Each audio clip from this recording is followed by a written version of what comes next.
kasih anak-anak. Apa kabarnya nih anak-anakku semua? Ya, semoga anak-anak ibu masih dalam keadaan sehat, semangat dalam belajar, dan selalu bersukacita. Oke, anak-anak, mari kita mempersiapkan diri kita untuk kita belajar, khususnya anak ibu kelas 6B dan 6C. Ya, hari ini anak-anak kita akan belajar masuk ke dalam subtema kedua, yaitu gagasan pokok pada teks non-fiksi. Nah, anak-anak, pasti anak-anak pernah belajar dan ibu berharap anak-anak masih ingat apa arti gagasan pokok. Ya, ada yang tahu gagasan pokok apa artinya? Silakan.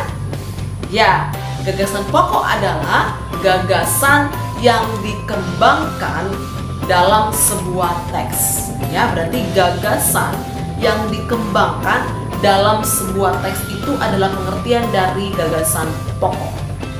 Gagasan pokok anak-anak itu bisa disebut juga dengan pokok pikiran, ide pokok, atau gagasan utama. Ada 3 yang bisa disebut dengan gagasan pokok. Nah, gagasan pokok itu anak-anak dapat kita temukan, dapat kita jumpai, yaitu dengan kita membaca teks secara keseluruhan. Artinya nanti anak-anak kalau kita belajar untuk menemukan gagasan pokok itu, kita harus membaca teks itu secara keseluruhan sampai selesai, kan gitu ya. Ada gagasan utama teks dan ada gagasan utama paragraf. Sekali lagi, ada gagasan utama teks dan ada gagasan utama paragraf. Gagasan utama dalam paragraf itu pada umumnya terdapat pada kalimat utama, ya. Gagasan utama itu dapat kita temukan, dapat kita jumpai nanti pada kalimat utama. Sedangkan gagasan utama dalam teks dapat ditemukan secara tersirat. Ya, berarti kalau kita menemukan gagasan utama dalam paragraf terdapat dalam kalimat utama. Kalau gagasan utama dalam teks kita dapat temukan dengan secara tersirat, ya. Nah, ini dia anak-anak, masih ingat kalimat utama yang berada di awal paragraf itu disebut dengan paragraf apa? Ayo, kalimat utama yang terdapat di awal paragraf itu disebut dengan paragraf, ya, tepat sekali, paragraf deduktif. Nah, sekarang ibu berikan lagi untuk sebaliknya. Kalimat utamanya yang berada di akhir paragraf berarti apa, Nana? Ya, paragraf induktif. Kalau di awal itu disebut dengan deduktif, kalau di akhir disebut dengan induktif. Kemudian, kalau kalimat utama yang berada di awal dan akhir disebut, ya, paragraf campuran karena berada di awal dan di akhir. Ya, nah, anak-anak nanti silakan disimak. Ibu akan memberikan contoh paragraf.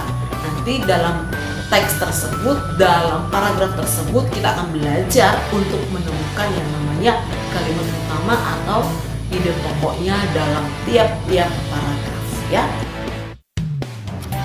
Oke anak-anak, seperti yang di awal ibu sampaikan tadi bahwa ibu akan memberikan satu contoh, ya. Contoh tersebut berupa teks.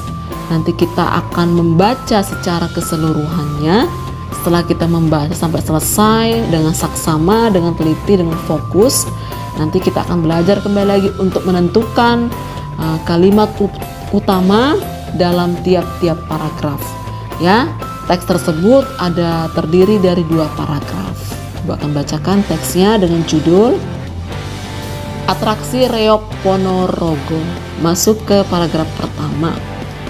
Reok Ponorogo adalah kesenian tradisional Jawa Timur. Reok merupakan salah satu kebudayaan bangsa Indonesia. Ciri utama pertunjukan Reok Ponorogo adalah gerakan memainkan topeng besar. Topeng tersebut berupa kepala singa yang sangat besar. Berat topeng bisa mencapai 40 kg dan lebarnya 2 meter. Saat dimainkan, topeng raksasa itu hanya digigit oleh seorang warok, yaitu pemimpin perkumpulan reok. Oleh karena itu, seorang warok harus memiliki otot leher, rahang, dan gigi yang kuat. Sekarang ke paragraf kedua. Pertunjukan reog diiringi dengan alunan musik. Alat-alat musik yang dipakai antara lain kempul, kendang, kenong, ketipung, angklung, dan selempret.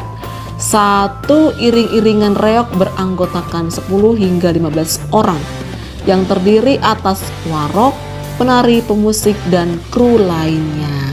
Itu ada 2 paragraf untuk teksnya. Sekarang kita lanjut ke peta pikiran dari teks tersebut. Nah, ini dia anak-anak akan diperhatikan. Nanti peta pikirannya itu seperti ini yang Ibu tampilkan ya. Sekarang kita masuk ke judulnya. Nanti peta pikiran itu kita harus menentukan yang pertama adalah terlebih dahulu tulis dulu apa judulnya. Berarti sudah pasti atraksi reog Ponorogo. Kemudian selanjutnya kalimat utama. Berarti kalimat utama itu terdapat di awal paragraf. Nah, anak-anak sudah pasti tahu tadi ya dan membaca dengan baik. Berarti bunyi kalimat utama paragraf pertama adalah reog Ponorogo adalah kesenian tradisional Jawa Timur.